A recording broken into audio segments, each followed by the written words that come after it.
Bismillahirrahmanirrahim. Assalamualaikum warahmatullahi wabarakatuh. Waalaikumsalam warahmatullahi wabarakatuh. Bismillahirrahmanirrahim. Alhamdulillahi rabbil alamin. Wassalatu wassalamu ala habibi rabbil alamin.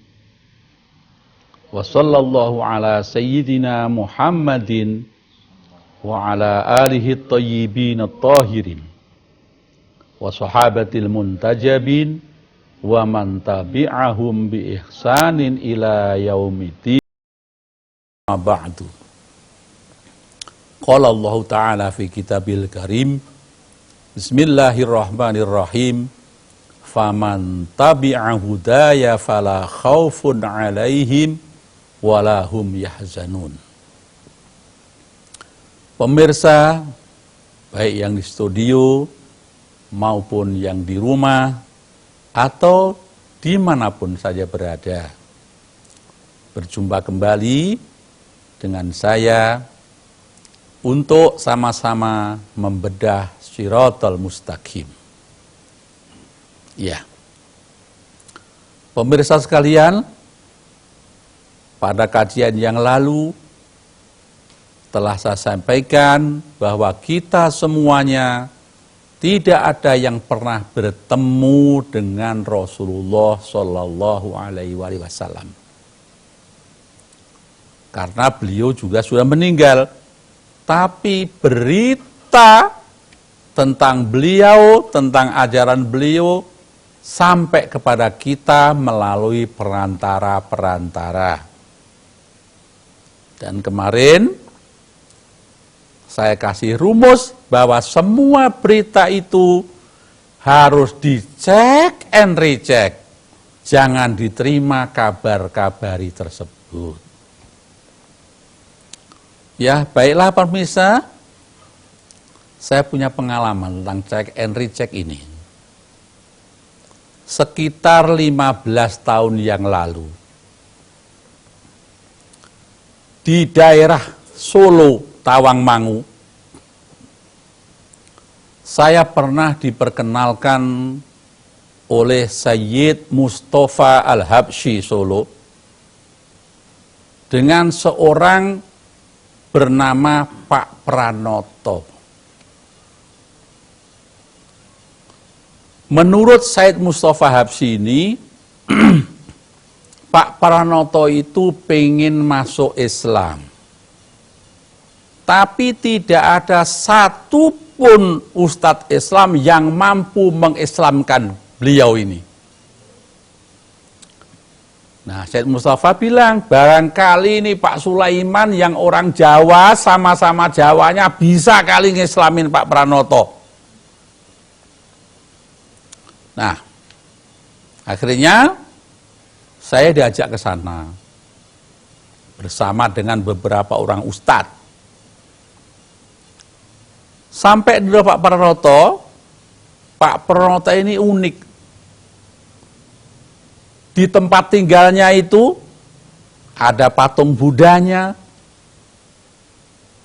ada gerejanya, ada musolanya. Bahkan pada waktu kita datang, ditanya, sudah sholat asar belum? Kita semua jawab, sudah Pak. Enggak, kalau belum itu musolanya. Begitu kata Pak Pranoto. Begitu sudah masuk, karena berita dari Sayyid Mustafa Habsyi ini, Pak Pranoto itu sudah pengen masuk Islam, tapi tidak ada satupun ustadz Islam yang mampu mengislamkan, maka para asatid yang datang itu menjelaskan tentang benarnya Islam kepada Pak Pranoto ini. Pak Pranoto cuma mesam-mesem saja mendengarkan penjelasan para ustadz tentang benarnya Islam. Akhirnya Sayyid Mustafa bilang, Pak Pranoto ini sudah pengen masuk Islam. Jadi nggak usah dijelaskan tentang benarnya Islam, sudah pengen masuk Islam. Cuma ada itu yang diragukan oleh Pak Pranoto itu, makanya dia nggak masuk. Pemirsa sekalian, saya bertanya sama Pak Pranoto, lah yang sampean ragukan itu apanya toh Pak? Sampean ini mau masuk Islam, tapi kok ragu, lah yang sampean ragukan itu apanya? Pak Pranoto bilang begini Pak Sulaiman, Anda ini kan semua mau menawarkan kepada saya supaya saya masuk ke agama Anda. Betul Pak. Lah, saya ini tidak mau jatuh ke lubang yang sekian kalinya. Jadi rupanya Pak Pranoto ini orang mengelana, melanglang buana di antara agama-agama. Pantes rumahnya ada gerejanya, ada musolanya, ada patung Buddha. Gitu. Jadi menurut dia sudah saya jelajahi itu agama-agama itu. Tinggal Islam ini yang saya belum. Karena saya tidak ingin jatuh ke lubang yang sekian kalinya, maka sebelum saya masuk Islam, saya pelajari dulu kitab suci Islam itu. Nah, karena saya tidak tahu bahasa Arab, karena memang saya juga bukan orang Arab, maka saya tidak akan mempelajari Quran dengan bahasa Arabnya itu.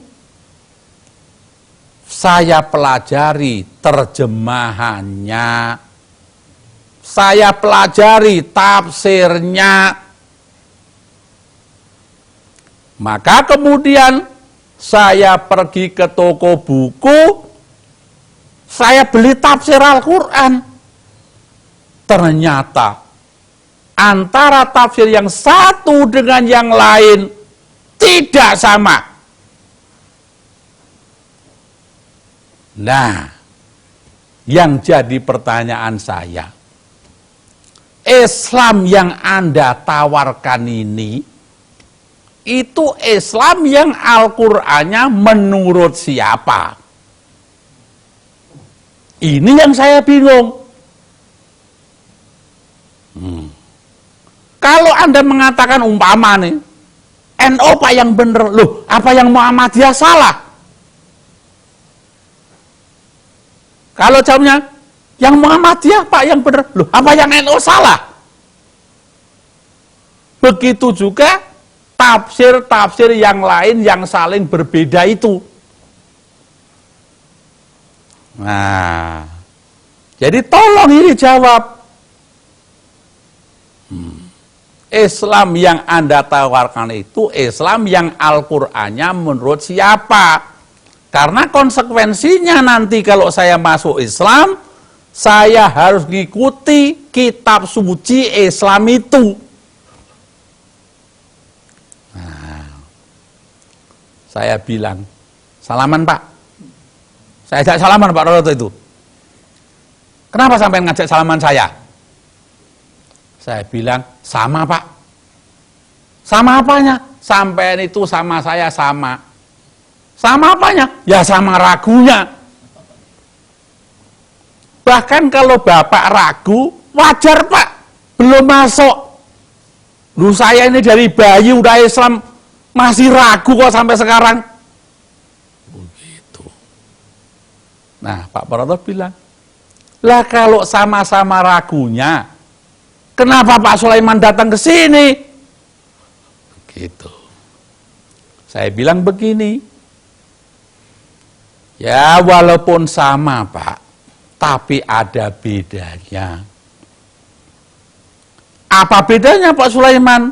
Bedanya Pak Pranoto ragu berhenti, saya ragu terus mencari. Pak Pranoto bilang, apakah dengan Pak Sulaiman ini terus mencari tidak tambah bingung?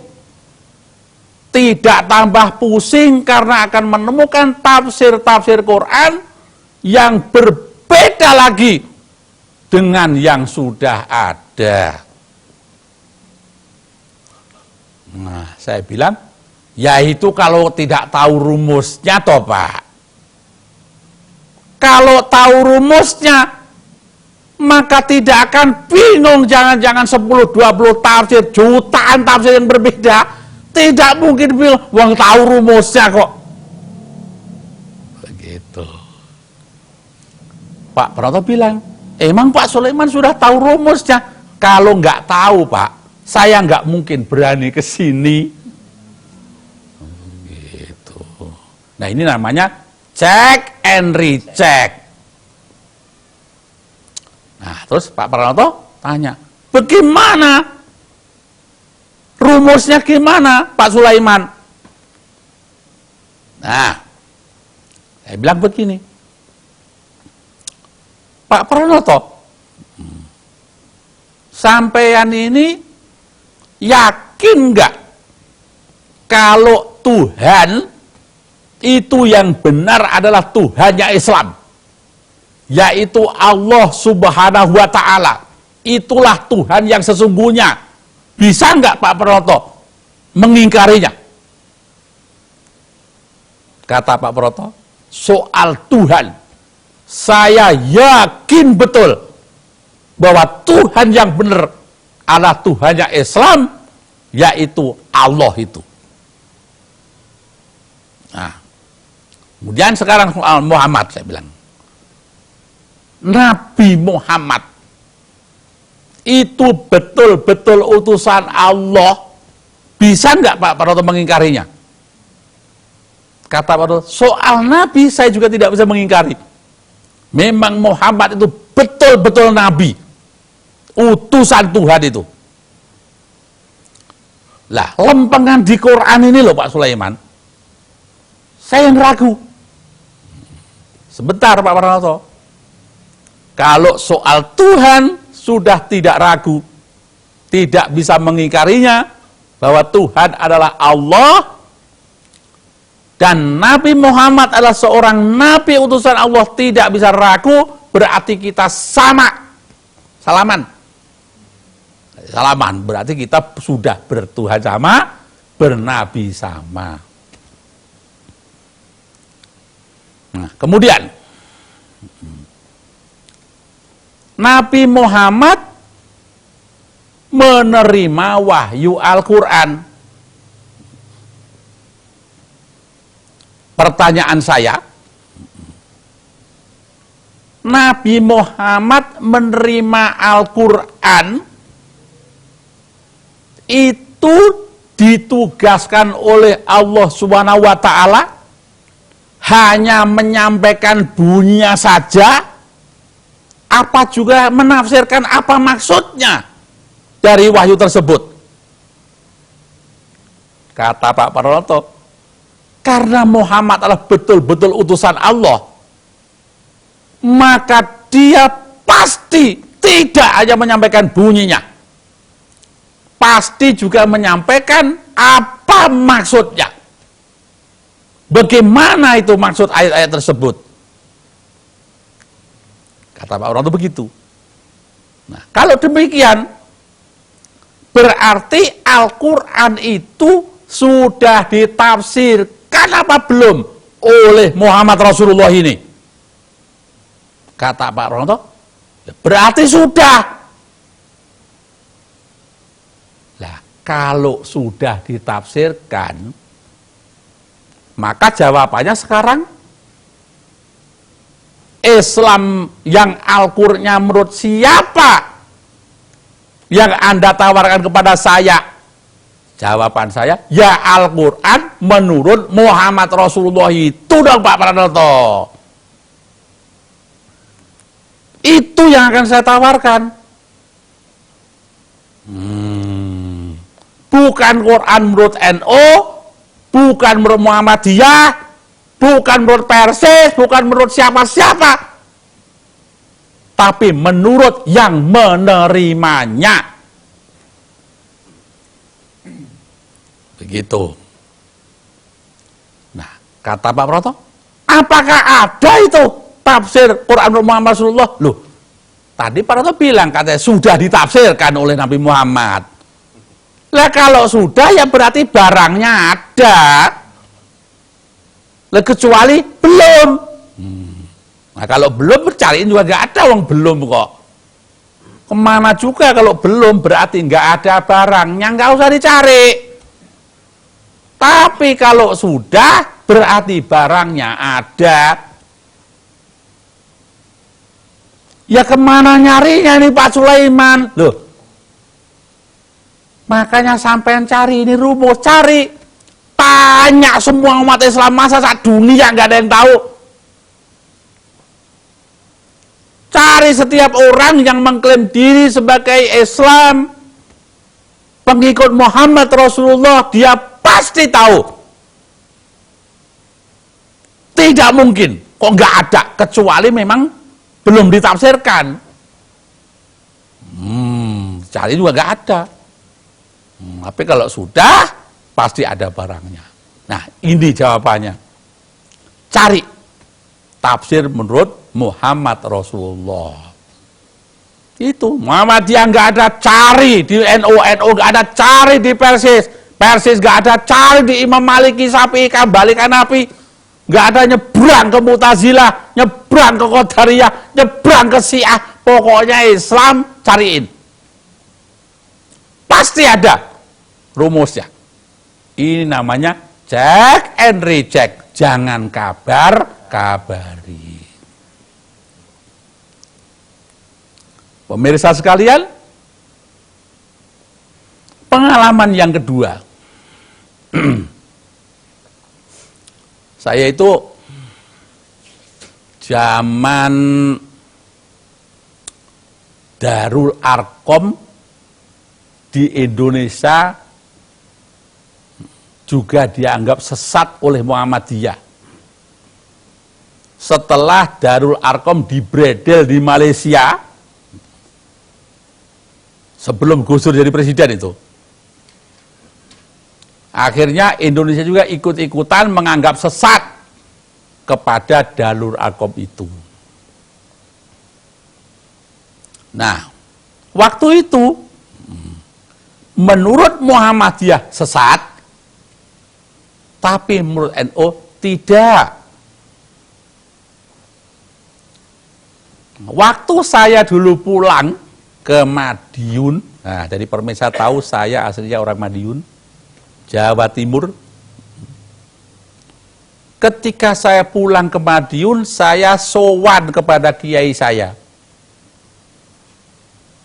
Begitu ketemu dengan kiai saya, ngobrol-ngobrol, Pak Kiai saya tanya, piye Gus beritane Darul Arkom?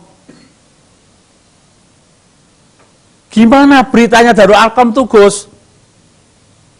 Saya bilang, ya Darul Arkom itu yang ada yang sesatin, ada juga yang tidak Pak Yai. Kata Pak Yai, lah yang nyesatin siapa, yang tidak siapa? Kata saya, yang nyesatin Muhammadiyah, yang tidak NU. Pak Kiai saya bilang, lah kenapa Muhammadiyah berani nyesatin? Dan kenapa NU ngomong tidak sesat? Saya bilang begini, nah, itu kan karena begini toh Pak Yai persoalannya. Bahwa Darul Arkom itu mengatakan bahwa guru besarnya namanya Syekh Ahmad Suhaimi dalam pengalaman spiritualnya katanya sampai ke Mekah, masuk ke dalam Ka'bah, katanya. Nah, di dalam Ka'bah itulah Syekh Suhaimi ini antara melek dan tidak melek, mbuh jenenge apa kuwi, bertemu dengan Rasulullah, bertemu dengan Nabi Muhammad, dapat wiridan. Begitu. Karena wiridanya banyak, istilah bahasa Arab namanya aurat. Wirdun jadi aurat, ngono jamaknya.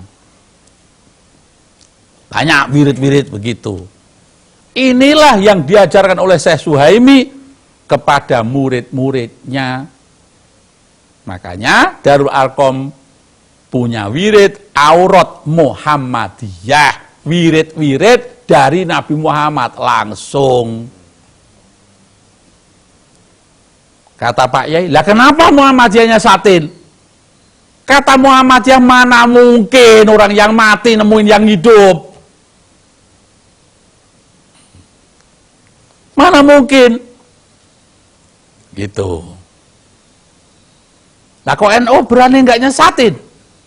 Kata Pak Yai, saya bilang, lah kan NU sendiri punya wirid-wirid kan Pak Kiai, bisa ngimpi ketemu Nabi segala, begitu. Nah, kalau sampai NU berani nyesatin, ayo di komplain juga no sama si Darul Arqam nanti, wong sama-sama punya wirid toh. Gitu. Dan biasanya kan kita punya istilah Pak Yai, kalau Tuhan menghendaki kan bisa saja. Gitu. Mau masuk akal kayak nggak masuk akal kayak bisa saja. Gitu. Lah Pak Yai saya itu nanya begini, lah kalau menurut kamu gimana? Gitu. Saya bilang begini, Pak Yai, wong kita ini kebanyakan dibelituk ya Pak Kiai. Dibelituk gimana toh Gus? Nah, pemirsa mungkin nggak tahu dibelituk itu apa. Dibelituk itu dibohongi, ditipu, dicipokain, kata orang Betawi. Kata Pak Yai, dibelituk gimana toh Gus? Gini Pak Yai, Pak Yai yakin nggak kalau ada wali sholat Jumat di Mekah? Kata Pak Yai, yakin Gus, namanya wali kok. Begitu. Saya balik tanya lagi, Pak Yai senang nggak nonton tinju? Senang Gus, saya sama tinju Gus. Jago Pak Yai siapa? Waktu itu Mike Tyson. Mike Tyson, itu jago saya. Sama Pak Yai, saya juga senang sama Mike Tyson. Saya bilang begitu. Apa hubungannya sama Mike Tyson? Gini, itu Pak Yai nonton Mike Tyson jam berapa Pak Yai di sini? Pak Yai bilang, ya siang, jam 11, jam 12, gitu, jam 1, gitu. Sementara Mike Tyson-nya sendiri gelutnya di Las Vegas, di Amerika itu jam berapa Pak Yai? Kata Pak Yai, ya malam Gus, malam, betul malam itu. Ya sudah, berarti waktu Amerika sama Madiun kan beda toh Pak Yai? Beda Gus. Nah, sekarang pertanyaan saya ini, nalar dari mana seorang wali hari Jumat jam 11 siang masih ada di sini? Orang-orang ke masjid, dia masuk kamar katanya mau sholat Jumat di Mekah. Itu Mekah jam berapa Pak Yai kalau sini jam 11? Kata Pak Yai, tapi Gus namanya wali itu sakti loh Gus. Sakti wali itu. Rupanya belum nyambung Pak Yai ini. Saya bilang, lah tambah sakti apa nggak tambah pagi Pak Yai sampai sana? Sini jam 11 kan Mekah pasti pagi berarti. Oh, iya juga ya katanya gitu. Iya juga, tapi wali loh Gus, masih begitu. Wali tapi Iya. Ya sudah, pemirsa, singkat cerita, saya pulang. Saya pulang ke ibu saya. Begitu saya pulang, 3 hari saya balik lagi ke Pak Yai itu. Kata Pak Yai, Gus, sini Gus, cepetan Gus, sini Gus. Ada Bapak Yai. Wah, Jan katanya, ngomong-ngomong sama kamu itu enak. Enaknya di mana Pak Yai? Gini, kemarin itu loh, ketika kamu ngomong di Belitung itu, kok saya jadi ingat sama guru saya gitu. Guru sampean siapa? Disebut waktu itu, namanya Mbah Kayat. Jadi Gus, saya itu dulu pernah ngomong sama Mbah Kayat ini. Mbah Kayat itu kan ya disebut wali toh Gus. Muridnya banyak, guru torekot. Nah, saya pernah bilang dulu sama Mbah Kayat itu, Mbah Kayat, jadi sampean itu enak loh Mbah. Enaknya di mana? Kata Mbah Kayat. Ya gimana nggak enak Mbah, sampean jadi kiai, murid sampean banyak. Sampean pengen ikan ayam, udah ada yang nganterin. Pengen ikan kambing, udah ada yang nganterin. Apa nggak enak Mbah jadi sampean? Kata Mbah Kayat, lah apa kamu pengen? Kata Pak Yai saya itu, enggak Mbah, saya enggak pengen. Ora, kalau kamu pengen, kamu juga bisa kayak aku ini. Sini, tak bisi begitu. Dibisikin katanya Pak Yai itu. Orang-orang itu sebenarnya tak Belitung, iya. Begitu kata Mbah Kayat. Nah, Pak Yai saya bilang, masa Mbah sampean kok Belitung? Enggak pada percaya. Loh, wong saya ini dianggap wali juga ada kok. Yang nganggap saya itu wali itu juga ada. Padahal saya mah biasa saja. Ngurus Mbah Kayat bilangnya. Gitu. Karena emang Mbah Kayat itu aneh kata Pak Yai itu. Kalau habis ngajar torekot, orang-orang sembahyang dur, enggak. Malah dia itu sarungnya diuwel-uwel, pakai kaos oblong, main kelereng sama anak-anak kecil itu. Itu tindakannya Mbah Kayat. Jadi nggak ada satu orang pun yang berani ngaruh-haruhi basa Jawanya. Nggak ada yang berani ngeritik. Nggak ada yang berani bertanya. Karena apa? Berani bertanya sama kiai kualat. Begitu. Nah. Lah, berita ini, kejadian ini Gus, dulu saya anggap Mbah Kayat ngetes saya, ngetes tentang ketaatan saya sama guru. Tapi bareng ketemu kamu ini, saya jadi mikir, jangan-jangan Mbah Kayat belituin beneran itu. Gitu kata Pak Yai itu. Ya terserah Pak Yai, saya bilang begitu aja. Pak Yai punya akal, punya pikiran, ya dipikir aja oleh Pak Yai sendiri, masuk akal atau tidak. Begitu. Kan Pak Yai punya kecerdasan sendiri, punya hati sendiri, tolong ditimbang-timbang. Nah, karena itu, menurut saya Pak Kiai, karena kebanyakan kita itu memang dibelitui, makanya kita harus mencari mana yang benar Islam ini. Nah, itu pemirsa. Kemudian Pak Kiai bersama saya duduk bareng mengkaji bagaimana cara mencari Islam yang sesungguhnya. Aliran Rasulullah itu apa? Apa Rasulullah NU, apa Muhammadiyah, apa Syiah, apa Ahli Sunnah, apa coba?